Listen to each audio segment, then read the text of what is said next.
Mesdames et messieurs, bonsoir. Bienvenue dans Total Chan avec une production de Nuscom depuis Casablanca.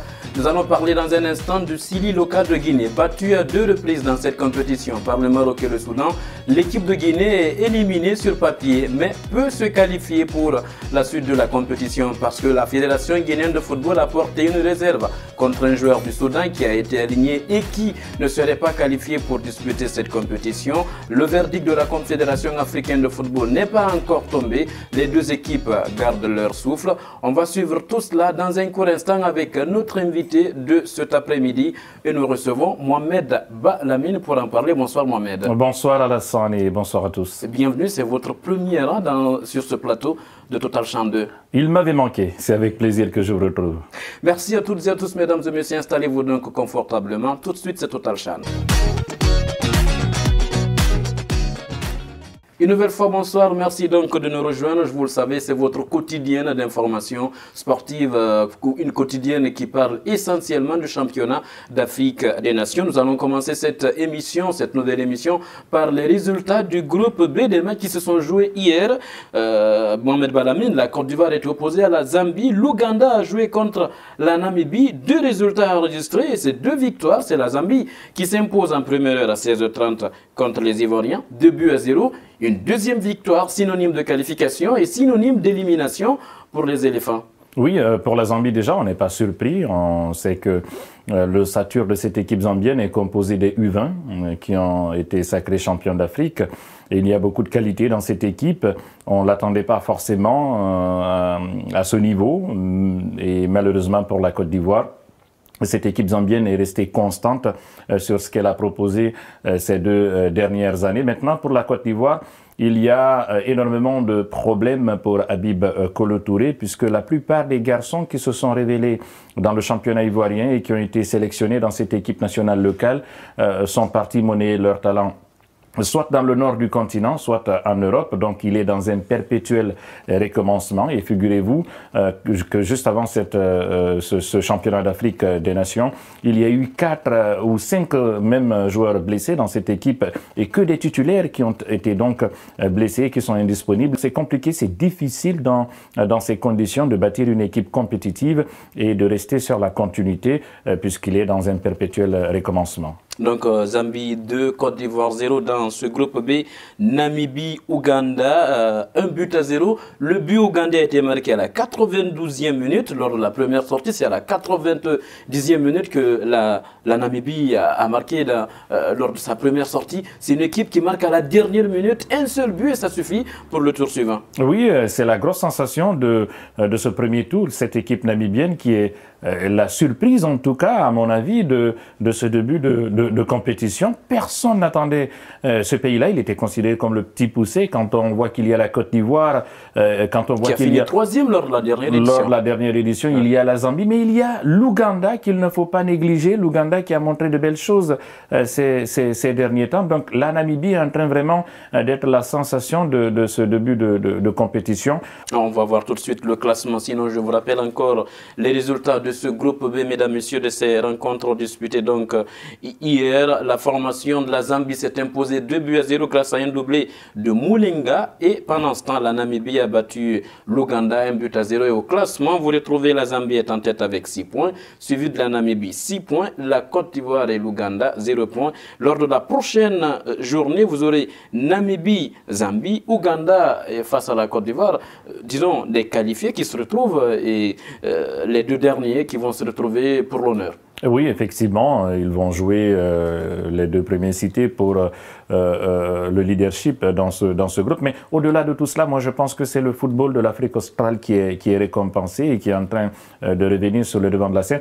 Pour la Zambie, c'est pas surprenant, mais pour la Namibie quand même, encore une fois, je risque de me répéter, ça reste une très belle sensation. On va parler dans un instant du groupe C, mais pendant ce temps, je vous montre une image. Ce monsieur que vous voyez à l'instant à l'écran, c'est un ancien international tunisien. Il a gagné la Coupe d'Afrique des Nations. Il a aussi eu le CHAN 2011. C'est le premier joueur à avoir eu la CAN et le CHAN. Nous allons en parler dans un court instant. Il est intéressé par la Guinée pour devenir entraîneur. Mais pendant ce temps, on reste avec le CHAN. On parle du groupe C qui va aussi jouer aujourd'hui la deuxième journée des matchs de poule. La Libye sera opposée au Nigeria, le Rwanda face à la Guinée équatoriale. Bien avant de vous avoir sur les différentes affiches de cet après-midi, on rappelle pour vous le classement de ce groupe. La Libye est en tête avec 3 points. Le Nigeria et le Rwanda sont à égalité avec 1 point pour chacune de formation et la Guinée équatoriale à 0 point. Alors, Libye-Nigeria, une victoire libyenne, ça permet à cette équipe de se qualifier. Et je mettrai une pièce sur une victoire libyenne. C'est une équipe dont on ne parle pas beaucoup, mais n'oublions pas que la Libye a déjà remporté le CHAN et l'ossature de cette équipe constitue également celle de l'équipe A. On le rappelle, la Libye avait eu la Guinée en éliminatoire. Que la Guinée connaît bien, effectivement, c'est ce que j'allais dire. Donc, ce sont des garçons qui ont l'habitude d'évoluer ensemble, qui se connaissent parfaitement, qui sont ensemble dans les A', qui sont ensemble dans les A et qui disputent énormément de compétitions. On a également 2 clubs libyens qui sont assez souvent présents dans les compétitions des clubs au niveau continental. Donc, c'est une équipe compétitive qu'on néglige beaucoup, mais qui, à mon avis, est un candidat sérieux pour aller au bout dans cette compétition. Et vous misez sur une victoire libyenne, donc face Évidemment. au Nigeria, Rwanda, Guinée équatoriale. Je mettrais plutôt une pièce sur le Rwanda, la Guinée équatoriale, malgré les moyens dont dispose cette fédération. Et cette équipe, on le voit, n'y arrive pas, malgré... C'est le Nzalang national. Hein. Le Nzalang national, effectivement, qui a surfé sur l'enthousiasme populaire à domicile lors de la CAN organisée en 2015. Mais là, on constate que quand cette équipe sort de chez elle, elle a du mal. Et je pense que le Rwanda est à mesure de prendre les 3 points. La Guinée peut se qualifier, peut obtenir quand même, disons, des points dans cette rencontre, dans ce tournoi. Et tout est parti très tôt dans la matinée donc à Casablanca avec ce tweet de Lassana Camara sur les réseaux sociaux. Donc, nous l'avons rencontré ici à Casablanca. Voici ce qu'il nous explique. Il y a un membre de la CAF qui m'a appelé, il me dit Lassana, on a cette info-là que la Guinée veut déposer une réserve contre le numéro 17 du Soudan. Ce matin, j'ai vérifié l'information. J'ai eu l'information officielle de la lettre de la Guinée, mais la première lettre de la Guinée, en haut de la lettre, il y avait une faute au niveau de la date. La personne qui a saisi la lettre avait mis le 18 juillet 2017 alors qu'on est 18 janvier 2018. Donc c'était l'erreur qui était sur le document. Mais le secrétariat général de la Fédération guinéenne de football a trouvé la parade. Ils ont rectifié ce matin la demande. Mais l'introduction est le réel. Elle a de très fortes chances d'aboutir. Là, la Confédération africaine de football a introduit le dossier. Ils attendent la réponse au niveau de la Libye parce que le joueur, il a déjà son TMS a été introduit au niveau de la FIFA le 9 janvier. Donc c'est-à-dire 4 jours avant le début de la compétition. Mais le joueur, si c'est vrai, si le document qui sont à charge que la Fédération guinéenne a en possession, si ces documents sont vrais, si l'authenticité, le Soudan sera éliminé.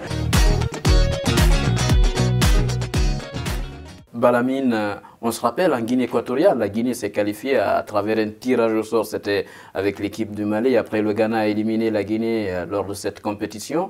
Et là, c'est une réserve qui est portée donc par la Fédération guinéenne de football. Ça serait passé par la petite porte si la Guinée se qualifiait pour l'écart? Bon, chacun a sa façon d'apprécier cela, mais... ce qu'il faut dire déjà que la Fédération guinéenne de football, je ne sais pas comment il a fait, mais très tôt, elle a eu vent de cette situation parce que moi, à 8 heures déjà, j'ai eu un entretien avec le premier vice-président de la Fédération guinéenne de football, Amadou Diaby, qui m'a confié que justement la Fédération travaillait à déposer un recours, mais qu'il fallait garder l'information. Maintenant, attendons de voir. C'est vrai qu'on est optimiste du côté de la délégation guinéenne, mais à mon avis, il ne faut pas se précipiter, il faut rester prudent parce que c'est une question d'interprétation, mais c'est aussi des rapports de force qui se jouent entre la Fédération guinéenne et la Fédération soudanaise au niveau de la... pour le moment silencieuse. Confédération africaine de football. Effectivement, elle est silencieuse et c'est ce qui est inquiétant. On ne sait pas pourquoi elle est silencieuse. Et il faut d'ailleurs préciser que ce garçon a été aligné contre la Guinée il est l'un des meilleurs joueurs de cette équipe du Soudan, mais il ne l'a pas été contre la Mauritanie. Pourquoi? C'est une question que je me pose. Maintenant, de là à dire que la Guinée va se qualifier par la petite porte, je ne suis pas d'accord. Le règlement reste le règlement. Il faut toujours l'appliquer. S'il est en faveur de la Guinée, il va falloir l'appliquer. Mais même s'il est appliqué, ça ne garantit pas à la Guinée une qualification. Il va falloir jouer ce troisième et dernier match. Ça sera face à la Mauritanie à Marrakech. Face à la Mauritanie à Marrakech. Mais effectivement, on commence déjà à s'habituer à ce type de situation. Vous rappeliez tout à l'heure, en 2015, il a fallu passer par un tirage au sort. Quoi qu'il en soit, cette attente, elle est longue, elle est pénible, elle est difficile pour les officiels guinéens, pour les footballeurs eux-mêmes, mais aussi pour nous les journalistes qui avons poireauté toute la journée à l'hôtel de la CAF, attendre cette décision qui n'est finalement pas tombée et qui peut-être va tomber aujourd'hui dans la journée. Nous allons parler à présent de ce joueur. On vous le montrait il y a quelques instants sur cet écran. Il s'agit d'un ancien international tunisien. Le championnat d'Afrique des Nations, c'est une compétition de découverte, mais aussi un point de rencontre d'anciens joueurs. Et vous le voyez à l'écran, Balamine, est-ce que vous vous rappelez de lui? Indice, il a été champion avec la Tunisie en 2004. Il a aussi, c'est un défenseur de métier. Chadli? Effectivement, il s'agit d'Adel Chadli, mesdames, messieurs. Il a gagné le CHAN en 2011. La CAN en 2004, c'est le premier joueur qui a ces deux trophées à la fois. Il a été aussi joueur dans le championnat marocain avec le Raja de Casablanca. En 2013, il a été champion avec le Raja. Il est l'un des ambassadeurs du championnat d'Afrique du CHAN et nous l'avons rencontré ici à Casablanca. Il nous explique ici son intérêt pour la Guinée. Il se souvient encore des rencontres avec la Guinée qu'il qualifie d'ailleurs de bête noire. Il se rappelle encore de ces matchs nuls. Il va nous parler aussi de Naby Keïta. C'est dire qu'il suit encore cette équipe guinéenne. Il a rencontré Naby Keïta aussi à Istres. On vous propose cet entretien avec Richard Nah. Juste après, on revient, mesdames, messieurs. Nous sommes aujourd'hui avec une figure emblématique du football tunisien qui n'est nul autre que Adel Chadli. Bonjour Adel. Bonjour. Bonjour. Alors vous êtes ici en tant qu'ambassadeur de la CAF. En quoi consiste votre travail? Voilà, j'ai été contacté il y a une semaine par les membres de la CAF. Oui. Donc ils m'ont nommé ambassadeur du CHAN. Du CHAN, oui. Suite à ma carrière africaine et européenne. Oui. Et, donc on m'a nommé légende du football africain. Donc je suis un peu gêné par ce titre, mais c'est une fierté pour moi, pour la Tunisie, parce que je représente aujourd'hui la Tunisie ici aussi. Et, je représente le football africain et je me dis qu'aujourd'hui, si j'en suis là aujourd'hui, c'est grâce à l'Afrique, donc je me devais d'être là aujourd'hui et je suis fier et honoré de représenter mon pays au CHAN aujourd'hui. Ok, dites-nous, vous savez que Adel Chadli a gagné le CHAN et la CAN, il est peut-être le seul même à l'avoir fait. Ouais. Dites-nous un peu comment ça se gère une carrière comme la vôtre. Moi je suis quelqu'un de humble, donc si les gens ne m'en parlent pas, j'en parle pas de ça. Moi j'habite dans une région vers Marseille où il y a beaucoup d'Africains, de Tunisiens, de Maghrébins. Donc ce sont plus les gens qui m'en parlent que moi. Comme je dis, je ne vis pas avec les titres. C'est vrai, au jour d'aujourd'hui, je suis le seul joueur à avoir gagné ces deux titres. C'est une fierté, hein, donc, même pour mes enfants, pour ma famille, pour mon pays. Mais ça ne m'est pas monté au cerveau. Je suis toujours le même, je suis là. J'ai hâte de voir les matchs, de rencontrer des gens que je n'ai pas vus depuis des années. Voilà, donc je sais que ça, c'est des écrits qui resteront à vie pour les futures générations. Et moi, ça ne me dérange pas du tout. Ok, on sait que la Guinée vous a tellement menacé pendant les phases éliminatoires. Vous avez tellement rencontré la Guinée. Dites-nous vraiment comment, après toutes ces années, après tout le recul, quel est votre sentiment par rapport à l'équipe de Guinée? Notre bête noire, c'était la Guinée. Oui. J'ai toujours eu du mal face à la Guinée toutes les années où j'étais en sélection. Oui. Et comme on dit chez nous, subhanallah, c'est Dieu qui a décidé ça. À chaque tirage, on tombait contre la Guinée. Et à cette époque-là, vous avez des joueurs extraordinaires. Vous avez une très bonne équipe, même maintenant. Mais à l'époque, avec les Pascal, avec les Mansaré, avec Baldé derrière, avec tous les joueurs, que vous avez une équipe extraordinaire. C'était vraiment une équipe très difficile à malmener, que ce soit chez vous ou à Tunis. Donc on a fait beaucoup de nuls, je crois, contre vous. Et je crois qu'il y a une victoire chacun. Ouais. Je me souviens d'un match en Guinée, élimination pour la Coupe du Monde, où vous nous avez maltraités. On s'en tire bien 2-1, mais voilà, au jour d'aujourd'hui, j'ai vu le match de la Guinée face à la Tunisie. Donc voilà, parce que je suis quand même mon pays. Vous avez Naby Keïta au milieu, qui est un très très bon joueur que j'ai eu la chance de côtoyer à Istres. C'est un renouveau pour vous. Une génération qui est partie, c'est une nouvelle génération qui arrive. Mais la Guinée reste une des grosses figures du football africain. Donc moi je ne me fais pas de soucis pour eux. Comme on est à la télévision guinéenne, oui, il faut donner. Vous savez que vous êtes une figure emblématique du football africain. Et les Guinéens, est-ce que vous pouvez dire un mot aux Guinéens pour finir? Je tenais à les remercier déjà parce que pour les plusieurs fois où je suis parti en Guinée, on a été très très bien reçus. Vous êtes un peuple exceptionnel, accueillant. Et je le vois au jour d'aujourd'hui ici à l'hôtel. Même les Guinéens que je connais en France, l'Africain reste un Africain. L'Africain est gentil, il est recevable, il est généreux. Et j'espère que le football guinéen grandira encore plus. Et pourquoi pas les voir en Coupe du Monde un jour, je l'espère. Et voilà, donc moi je prône pour le football africain. Et si vous avez besoin de moi un jour, il n'y a pas de souci, je serai là. Pour venir aider le football africain, il n'y a pas de souci. Ok, mais vous voyez, c'est un appel. Il n'y a pas de souci. Un appel d'Abdel Cheddi, qui veut être coach. Pourquoi pas du Oraya? Bon écoutez, moi j'ai mes diplômes en France. J'ai mes diplômes en France, il faut que je prenne les équivalences en Afrique. D'accord. Donc je fais le maximum depuis certains mois pour avoir mes équivalences africaines, pour avoir le diplôme pro en Afrique. D'accord. Je peux entraîner, parce que j'ai des diplômes français. Donc après ça, c'est des questions de papier. Et moi, il n'y a pas de souci. Moi, tant que je suis sur un terrain de football, il n'y a pas de problème. Mesdames et messieurs, c'était là donc Abdel Cheddi, vous l'avez compris, il est intéressé par la Guinée, il veut coacher la Guinée, que ce soit l'équipe nationale ou encore le Oraya, il a dit, on le rappelle, Kamfori Lapé Bangola a été limogé avec tous les staffs des différentes équipes nationales et un appel à candidature sera lancé pour recruter un entraîneur de haut niveau. Il frappe déjà à la porte. Oui, c'est un ancien joueur. En tant que joueur, il a eu un parcours intéressant. Vous l'avez rappelé tout à l'heure. On ne va pas revenir là-dessus. Il a une grosse expérience pour lui. Il a du vécu. Il a la connaissance du football africain pour lui.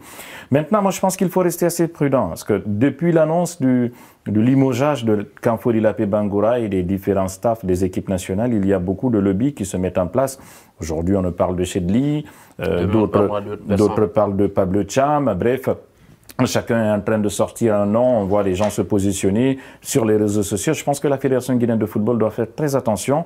Elle sort, à mon avis, d'une mini-crise, je vais dire. Les attentes sont énormes par rapport justement à ces nouveaux techniciens qui doivent arriver à la tête des différentes équipes nationales. Il va falloir procéder avec lucidité. Donc il faut qu'il y ait quelqu'un qui a du vécu, quelqu'un qui puisse vraiment avoir un ascendant sur ces garçons, réinstaurer la discipline et réorganiser ces équipes nationales. Je pense que c'est de ça qu'on a besoin en ce moment, parce que les qualités techniques et collectives sont innées aux Guinéens, ça sera une bonne chose en tout cas, et c'est pour le bonheur du football guinéen. Mesdames, Messieurs, voici comment on va se quitter au compte de ce nouveau numéro de Total Chan. Merci Mohamed Balamine. On vous retrouve très prochainement, forcément tout au long du championnat d'Afrique des Nations ici au Maroc. Ce sera toujours avec le même plaisir. Je vous rappelle, GBM c'est notre sponsor Platinum, Guy Sport et Silvio Massimo sont nos partenaires. Vous pouvez retrouver cette émission sur la chaîne YouTube Football Factory TV. Et il faut le rappeler, il y avait Alama et Lamarana à la caméra et au montage. On vous retrouve très prochainement.